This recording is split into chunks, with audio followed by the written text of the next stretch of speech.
Welcome to the AxeCast podcast. Conversations with interesting people from the world of Acadia athletics and more, talking about their lives, successes, and failures.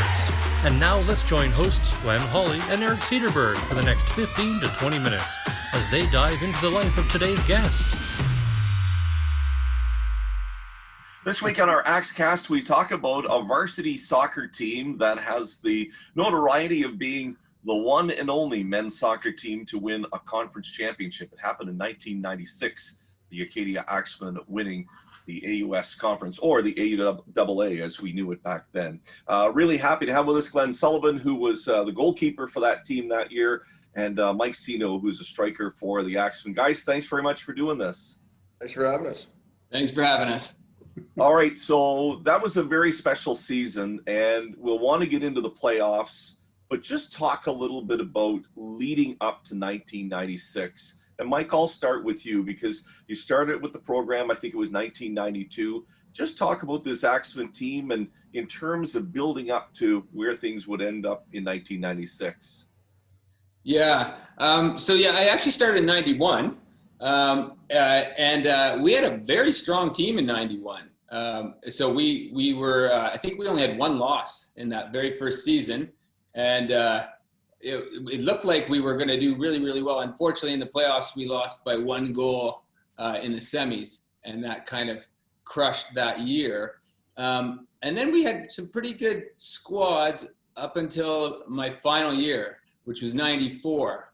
And if you've played any sport, you can usually remember one of your worst seasons. And 94 was definitely our worst season. We unfortunately had like a record of losing, I think it was every game except for one, by 1 goal. So we were close in every game and we were competitive, but we found a way to lose in 94. So that really stung me because I had 4 years of eligibility in the bag, and I thought I was done because I had completed my program, and I wanted to get on with making some money. So it kind of stung to finish like that. We were a competitive team. We weren't a terrible team. We just couldn't find the win column. So some of the boys really rallied around that were in their second, third year, and they realized that something had to change. And so in 95, the boys really stepped it up, started playing some great soccer. And by 96, there was a ton of momentum for the team. So I wasn't going to be part of that team, though. It was just, I just happened to know a couple of the guys that were going to make that team great. And one of them is with us today, Sully. And I knew he might be a difference maker. We had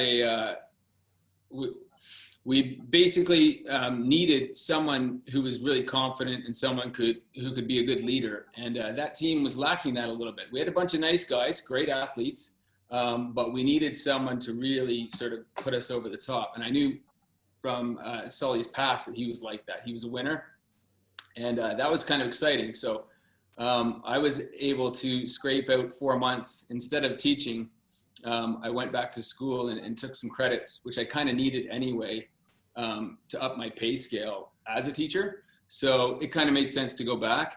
And somehow we were able to make some magic happen in 96. So how important was it that you don't like to lose, but Mike, how important was it to have that sort of losing season in 94 to take you to where you ended up in 1996?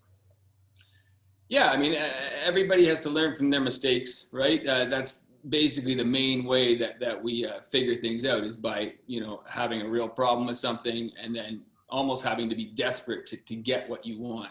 And in sports, it's hard to be successful. Like there's always lots of teams out there and there's one champion. So, but to finish well below average was just not something that sat well with most athletes that, have pride in themselves. So, by 96, we were ready to make something happen. And, Dalhousie Tigers were always a really strong team in the 90s because they had a lot of English guys that were doing graduate school. And so they were excellent soccer players, really knowledgeable. And, England lives footy, right? So they always had a ton of great players, and they get all the guys from Halifax as well. So we knew that, they were going to be really tough. The year before, they won the AUs, and then they won the Nationals. So they were no slouch. They had some of the best players in the country. I think they had like most of the best players that made the All-Canadian team out east anyway, for sure. So we were up against it, but we were determined, and we had a lot of great players, a lot of great athletes on that team, and we had a strong defense. And I got the sense that we could do it because, when you have a great keeper and then you've got a great defensive core in soccer, you can compete with anybody. So we had Chris Harrison, who's one of the most underrated soccer players ever. He's a beast, and he was one of our strong central defenders. We also had like Malcolm McNeil, wicked athlete, kind of local guy. And who else did we have that were really strong defenders? Sean Brushett. We had a new guy, Sean Brushett, who came in and played amazing. And then we made a nice tactical change too, and ended up putting Jay Robinson, who's a phenomenal player, but wasn't playing defense. We ended up making a tactical change to have him back there. So we had Sully, Chris Harrison, Jay Robson, and all these beasts back there with lots of skill and confidence. And so we knew we could compete. And we threw our hat in the ring, and it paid off, worked out. So what of that 96 team, you probably had a good chunk of guys who had the experience from hosting in 93, right? We hosted Nationals in 93, so you had been a part of that. Yep. Sully, were you on that 93 that year? No, I was in Ontario actually. It was Mike who actually who spoke to me about coming out to Acadia. Right 92, I was at Ryerson, and we went 1-12. I was fortunate enough, right, to make the All-Star team, which helped kind of write my options, because I did not want to go back to Ryerson. I would have poisoning of a leather, right, from all the balls hitting me. So it was actually Mike that talked to me about it going out to Acadia. So. Oh, cool. So then you had to sit out in 92. No, I just stood out in the 95 when I got there. Yeah. Okay. Yeah, which was painful because I was told that I was able to play, so I flew out within 5 days with a hockey bag and had nowhere to live, and right, the boys got me at the airport in Andy Meisner's Camaro, and right the day prior to the league opening, I was told I was ineligible, so I almost went home, but I'm happy I stayed. So, Sully, what's the connection between you and Mike Cino? So how did you guys get connected to have the conversation for you to come east? Well, we were on. Him and I were both really fortunate to be asked to. There was an all-star squad in Ontario that I was playing a game against a really strong club out of Italy called Napoli, and it was Napoli's youth squad that was coming into Hamilton. Mm-hmm. So him and I got picked out of Ontario, right, to be on that team, and him and I were chatting one night after practice, because he actually scored on me, which he's always spoken about after that. I still cannot even believe it was him. But we were standing having a beer actually, and he was like, "Are you going to school this year?" And I said, "I'm not sure," because I was going to go up to Laurentian, because they had a powerhouse with soccer. And he was like, "How about Acadia?" So I got home on that night. That was on a Thursday night. I was in actually Wolfville on Tuesday. So it was pretty quick. So, Mike, it's interesting that you just mentioned a few minutes ago, about that 96 team having Glenn. I mean, it wasn't like he was with the Axemen and you had a chance to see him. You just knew who he was, and you knew that he could be a main core guy to compete that year going into the 96 season. Oh yeah. I mean, he's a stud.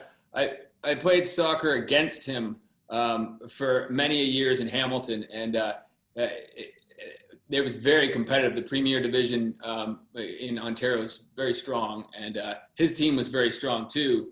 But I knew for sure that he was the type of guy that could win an AUA championship. And you kind of need to go through these experiences to have that kind of confidence.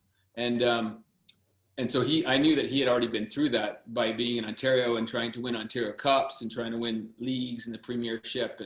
And I'd watched him, I played against him for many years, and he's a tough nut to crack. And so when he wasn't sure if he wanted to go back to Ryerson because their team wasn't doing so well, I just thought, well, Acadia is a great, great school. He'll love it there. I mean, who doesn't love Acadia, right? So luckily he decided to come. I was kind of surprised, and but it was great that he was able to get there, and just with his confidence, we were able to get past Dal, and we wouldn't have gotten past them, I don't think, without Sully, for sure.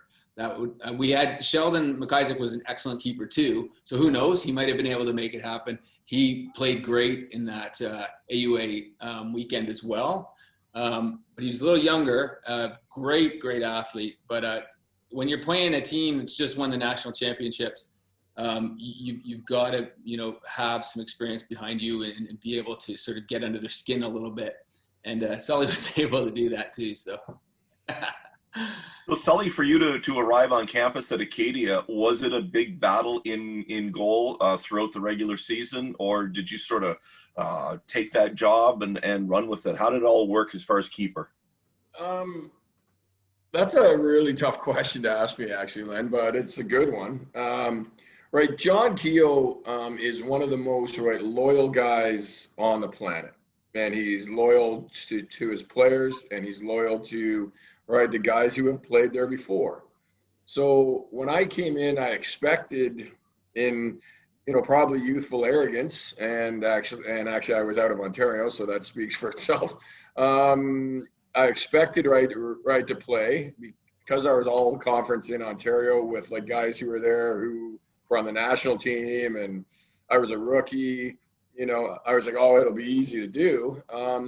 But he pulled me aside and he told me, our other keeper, he was here right before, so you have to split games with him. And I had never split a game in my life, and I almost left. But I was talking to Mikey, and he was like, man, you'll love the guys here. And not only did I really love the soccer, but it actually helped change me as a person. I got rid of the Ontario part of me, and actually started to become a Maritimer.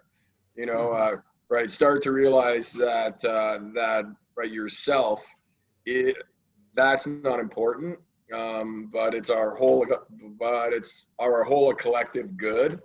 And I had other coaches like Adal and even X going, come over to our school, you'll play every game, but I loved our guys, right? And honestly, I really respected John's loyalty too.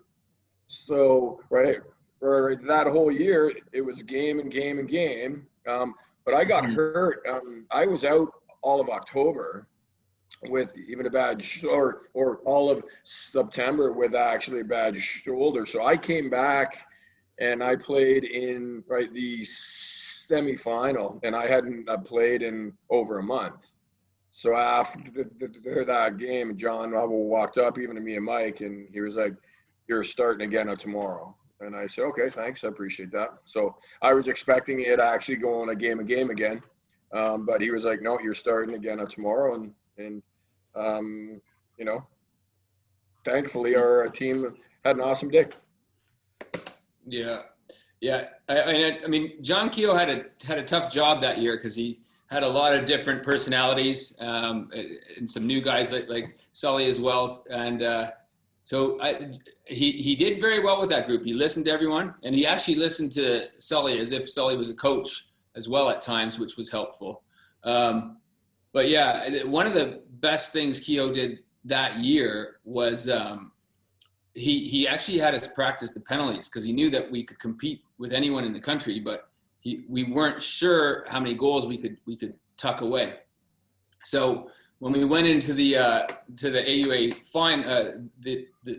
the tournament at Dow, we knew we had to play 3 games, and we knew we had to win all 3, and they were all going to be close. So we actually practiced penalties like crazy for about 3 weeks straight, and we knew exactly who was going to take them and that they were going to score them.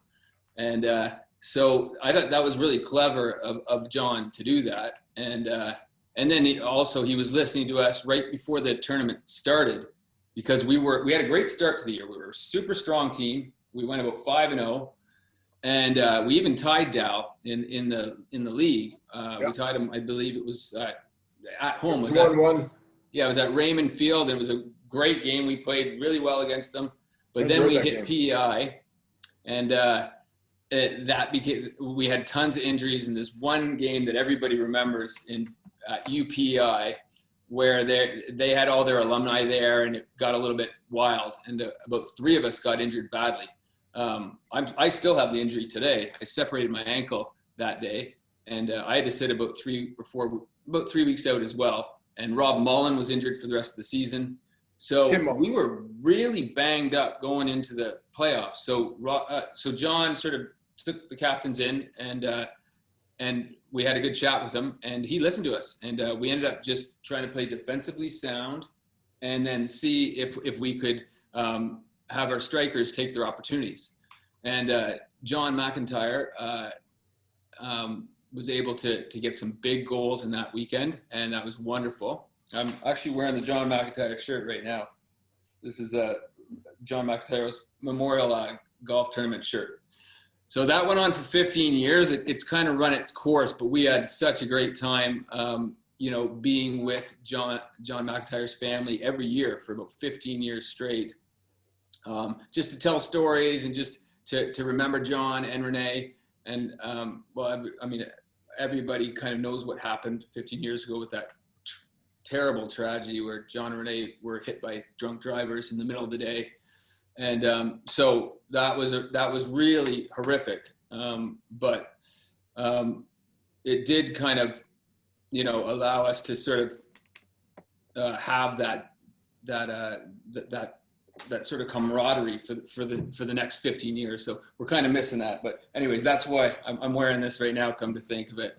And we're kind of missing Mary and Gus because this is the first year that they didn't have it. But anyway.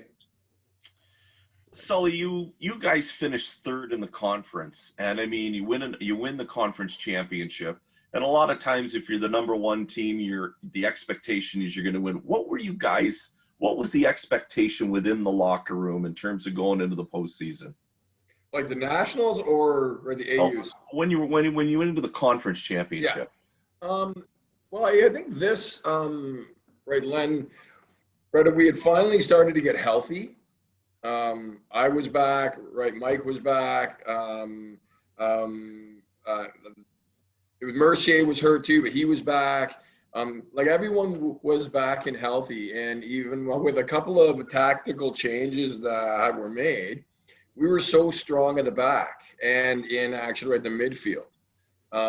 We really believed it would be a good weekend because we had to play on we had to play Moncton first, who were very weak that year. But man, did they give us a battle. We only won a 1-0. The game was X at night. So I went back in goal for X. It was so windy that weekend. It was cold. It was bad, man. It was horrible. I was bald too, so I was freezing standing in net. I looked like Eric back then. But I wasn't that handsome, Eric. There was lots of crowd, and we scored one at the end. So heading into the game against Dow, we really believed that we had a chance because our team competed so well. It had so much character. It had so much camaraderie that if you asked us all to a man, we'd tell you we were going to win this thing. And you guys go to penalty kicks. Yep. And so Mike, you just talked a few minutes ago about how you guys practiced for 3 weeks penalty kicks. Here you are in the gold medal game, if you will, of the conference, and it comes down to penalty kicks. Who are the 5 guys? Who are the 5 guys? It was Mike, it was McIntyre, it was Malcolm McNeil, it was Stevie Wynn, and it was Chris Cooper. Nice, good selection of guys. Right. So I was busy dealing with the Dalhousie mascot right behind the net. He was chirping me like crazy, and I turned around. I was like, "Oh, your parents must be proud of you. You're a mascot." And he just stopped talking. So I was getting abuse right from everyone. So it was fun. It was a really special moment. It was a long weekend because we had to go back to Wolfville every night in these vans, right? And then so we played. I think it was Friday, back to Wolfville, back to Dal, Saturday, back to Wolfville, back to Dal, and then Sunday, take it to the overtime, finally get to the penalties, and then it was almost a sense of relief when we got to the penalties, like, well, we're going to get these guys now. And they had they had really good shooters, obviously, great strikers, and they still thought they were going to beat us.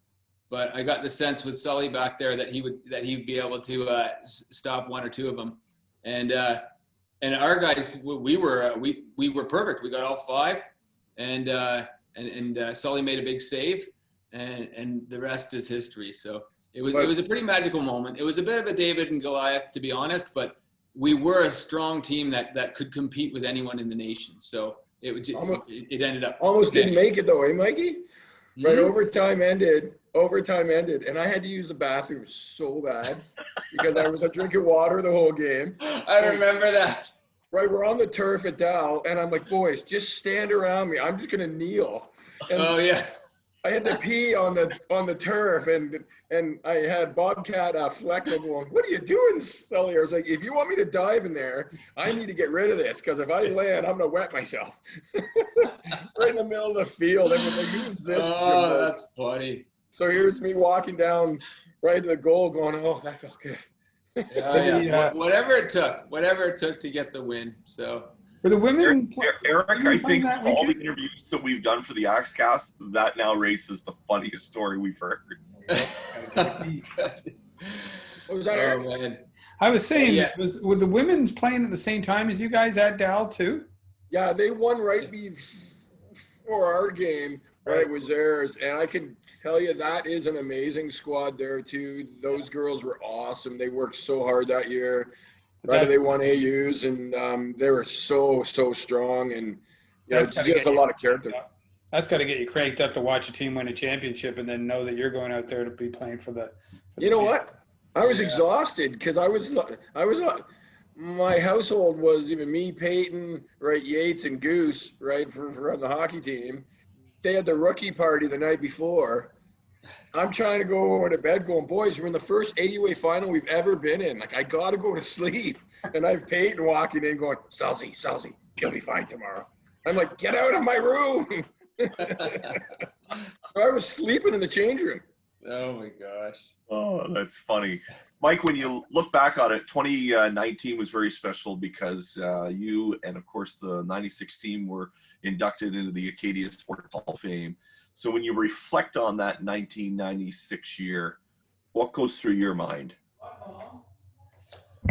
Well, it was a real relief to have success with Acadia because it was really my goal at the start. It didn't matter what university I went to. I didn't want to go to a university though that was going to win for sure, like Dal. I wanted to be on a team where we would have to make it happen and grow as a team. So it was really special in 96 because I thought I was done in 94 and to be able to come back just for that sort of 4 months and have that moment with these guys, it really, it was huge.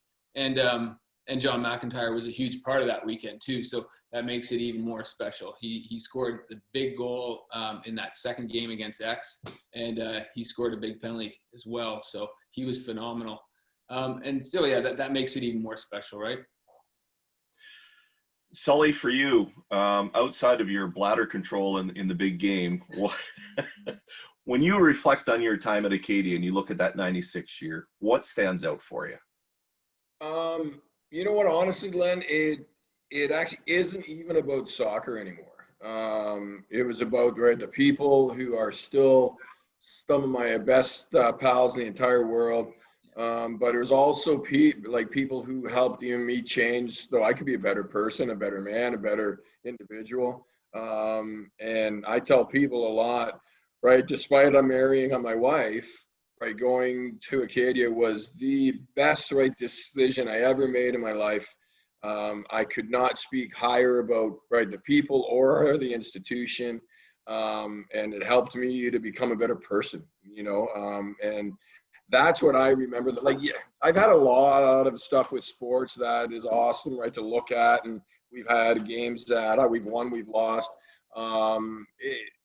It's fun, but really, right, the life kind of lessons that I was able to learn there are actually more important, which I value even more than actually even I winning the championship.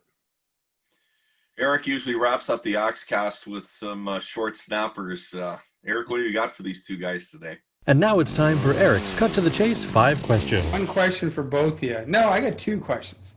First question is who's the guy you don't want to sit beside on the bus? Back in 96. Oh, Or maybe we can ask who's the guy that you want to sit beside on the bus. How about we change that so we don't offend anybody? So who's the guy you want to sit beside on the bus? He's the guy that I got to sit beside him because I know it'll be a fun bus ride. Well, me and Mike always hung out together. So. Oh, really? Oh, didn't know that. Yeah, we did. I thought you were going to say Steve Wynn. No. Winner. No. But Harrison was always awesome. Like, Harrison was a blast, right? Mercy. Our team was so tight, Eric, that it really didn't matter. Didn't matter. Yeah, it was a really, really, really tight group of guys. And that is what made it sort of what it was. We didn't have the greatest team on the planet, but we were good enough to win it, and we did it. So Mikey?